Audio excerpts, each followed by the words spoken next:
What's going on, guys? It's Nando with one more video, and today we're talking about the Galaxy S8 and S8 Plus, things to consider. Now, if you're new to my channel, consider subscribing. I like to do these things to consider videos before I do a final review on a product to let you guys know, hey, there's a few things that have popped up, creeped up, grabbed my attention while I've been using this phone. It doesn't necessarily mean it's a good or bad thing, but I felt like I need to share with you all because I know that when buying a product, especially like a phone, a Galaxy S8 or S8 Plus, and you're shelling out over $300, possibly over $800, $900 if you're buying it in full, that's a big purchase. So I try to help you guys out because there's things that stick out to me and possibly they're going to stick out to you. Nonetheless, let's get started. If you're considering buying the Galaxy S8 and S8 Plus, in my hand I've got the S8 Plus edition or version, then the first thing I think you need to consider is the fact that buying a case or a screen protector for your phone is going to be a big issue. Now currently I'm not using a screen protector with my phone because the one I had on it sucked, and then the one I replaced it with actually did its job and prevented my screen from cracking. So I'm going to link in the description below which screen protector that was. I am in the process of waiting for a couple more to come in the mail.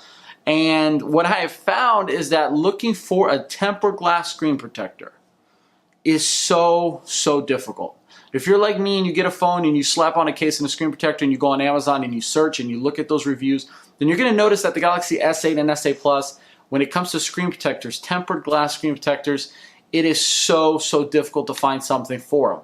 You either have ones that stick temporarily and then fall out. You either have ones that don't work well with the case, therefore causing the sides and the edges to lift up. That applies to both the plastic screen protectors and the tempered glass screen protectors. You have screen protectors that simply don't look good. Others have a halo effect. I mean, the list goes on and on as to why they aren't ideal. Now, with a phone like the Galaxy S8 and S8 Plus, Samsung has this infinity edge. So they gave us a beautiful little term for what I call just some sexy curves on your phone. That screen isn't new. It's been there for the S7 and the S6 before it, but it has been refined. And what happens with these screen protectors is it's hard for them to stick to the screen because of the edge. So if you push the screen protector all the way out to the edge, you run the risk that a case, depending on how snug and tight it is going to hit the sides, cause it to lift, and boom, you have an issue. If you have a plastic screen protector, whether it's wet application or dry application, same thing's going to apply. If the case is too tight, it's going to push in, cause bubbles, and same issue. You also have the fact that if it's too narrow, you run the risk that the edges either accumulate dust, crumbs, debris, look bad on your phone, and just aren't effective. So those are just a couple examples of a couple of the issues I've run into, not just with the S8 Plus. I've had it before with the S7 and the S6 before it, and even the Note in that case. But the S8 Plus and the S8 is a beautiful phone. If you're the one, or if you're the kind of person that can run your phone naked, no case, no screen protector, all the power to you. You the man, or you the woman. The fact of the matter is I can't. I'm too much of a little chicken. I get scared. Hey, this is a lot of money, over $900. I want a screen protector and I want a case.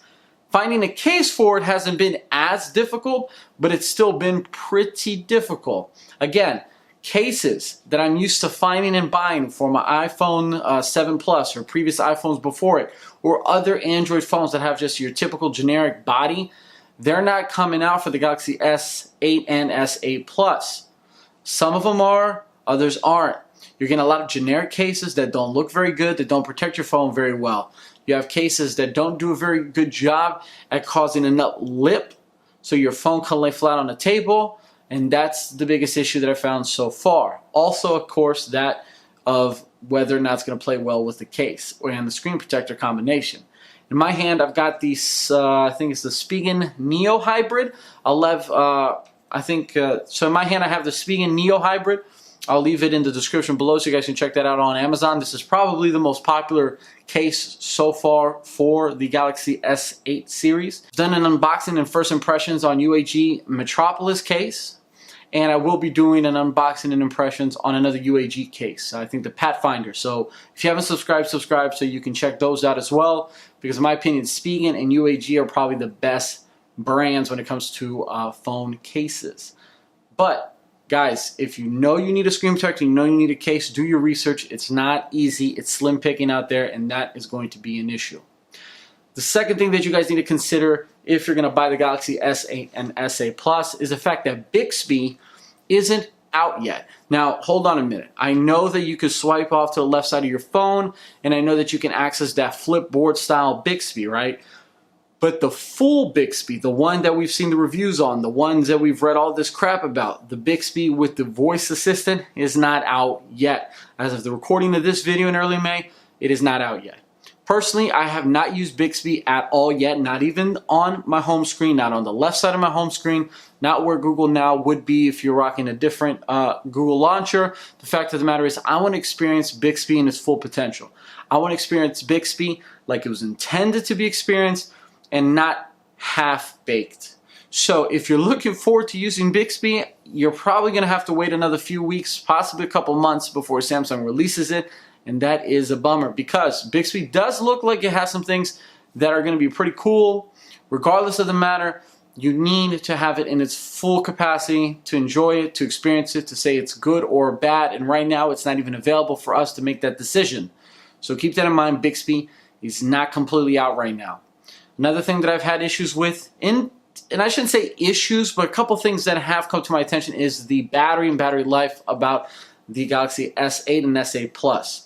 So in a previous review, I did a review on the battery life, and so far I've really enjoyed the battery life on this phone. But there's a couple things that could be better, and a couple things that maybe to some of you out there, especially you power users, that you wish the Galaxy S8 and S8 Plus had. If you're going for the Galaxy S8 Plus, you're going to get the bigger battery, bigger screen, bigger battery. Makes sense. If you're going for the smaller one, battery life seems to be okay at best. The bigger one, I think it's good. Not great, but I think it's good. You're going to look at 4.5 to 5-ish hours of screen on time. I've noticed that when tethered to my Galaxy Gear smartwatch, the battery life does tend to reduce quite a bit. I always have a Fitbit tethered, and sometimes I'm using my smartwatch, and when it is being used and when it is paired, it does drop a bit. I'm not getting 5 to 5.5 hours of screen on time. I'm getting more like 4 to 4.5. I'm not getting about a day of usage. I'm getting about 16 to 18 hours. So keep that in mind. Fast charging on the Galaxy S8 series isn't as fast as the OnePlus 3T or the Huawei Mate 9. I think it's about Quick Charge 2.0. If you're going to get the Galaxy charging pad, they tout fast charging. And I'll tell you right now, I've used it for about a week and a half now, and the charging on that pad is nowhere near as fast as just plugging in directly to your phone. You're looking at 2.5 to 3 hours to top out your phone if it's dead, while you're looking at an hour 45 minutes by just plugging it in USB-C style. Of course, there's no removable battery. We knew that going in, but some people don't do their research, so do know that. You're not going to be able to remove or slap out the battery. Same things with the LG G6. I think that's something that's going away little by little, so consider that. And guys, that's pretty much it. Like I said before, the design of the phone, albeit extremely sexy and extremely appealing to the eye, does cause issues when looking for things to protect it, screen protector and case. Seriously guys, look into that. Bixby, half-baked, not fully out. To some, maybe it's a big issue. Some, maybe it's not. To me, I'm looking to review the phone, and it sucks that I can't quite review the phone to its full potential because one of the biggest things about this phone isn't out right now. And then finally, the battery life. It doesn't charge as fast as others. It doesn't last as long as others. But to some, maybe that's plenty. To others, maybe it's going to leave some room to be desired. All in all, since I've had the Galaxy S8 Plus, I've completely moved my iPhone 7 Plus to the back burner. I have no desire to go back to it. I have another video, and I'll link it in the description below or tag it up top, whichever one, that's whatever. You get the point, where I discuss if you're considering leaving the iPhone for Android, or in particular the Galaxy S8. Maybe that'll be something that you guys find useful, so check that out. And that's basically it, guys. There's a couple things. Other than that, the phone has been phenomenal. I can't wait to drop you guys off the full review, so please subscribe to check in for that. And if you like the video, thumbs up. I appreciate each and every one of those, and subscriptions. Guys, I'll catch you in the next video. It was Nando. Peace, and stay geeky.